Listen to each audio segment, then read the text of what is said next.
अस्सलाम वालेकुम व्यूअर्स, मैं हूं आपका अपना एस्ट्रोलॉजर मोहम्मद सत्तार बाकर। बुर्ज दल एक्वेरियस के लिए 14 अप्रैल से 20 अप्रैल का हफ्ता तवानाई की सतह को बुलंद रखेगा। आप अपने ख्यालात में मज़ीद जुर्रतमंदी महसूस करेंगे और नई चीज़ों को आजमाने का रुझान आपके अंदर बढ़ेगा।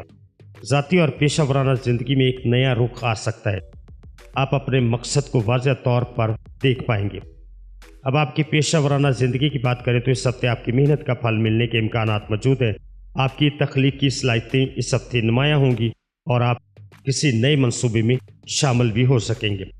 इस हफ्ते खुद एतमादी बढ़ने के बायस आपको किसी चैलेंज का सामना बेहतर तरीके से कर पाएंगे। मोहब्बत और तल्लुकात की बात करें तो तल्लुकात में तहफ़ीम की कमी हो सकती है और बास मामलात में आपको अपने पार्टनर के साथ बेहतर बातचीत की ज़रूरत भी महसूस होगी। अपने जज्बात को साफ अल्फाज में बयान करें ताकि कोई गलतफहमी ना हो। अब आपकी सेहत की बात करें तो आपको जिस्मानी तवानाई का एहसास होगा, लेकिन ज़हनी दबाव भी मुमकिन है। इस दौरान मुराकबा, योगा, नमाज पढ़ने से ज़हन को सुकून हासिल होगा। माली सूरत हाल, माली मामलात में बेहतरी के आसार वाज़ेह हैं, लेकिन खर्चों में एहतियात ज़रूरी है। आपको मुस्तकबिल के लिए बचत करने की भी ज़रूरत होगी। इस हफ्ते आपको अपनी तख्लीकी सलाहियतों को बेहतर तरीके से इस्तेमाल करना चाहिए और अपने जज्बात को इक्तदाल में रखते हुए फैसले करने चाहिए।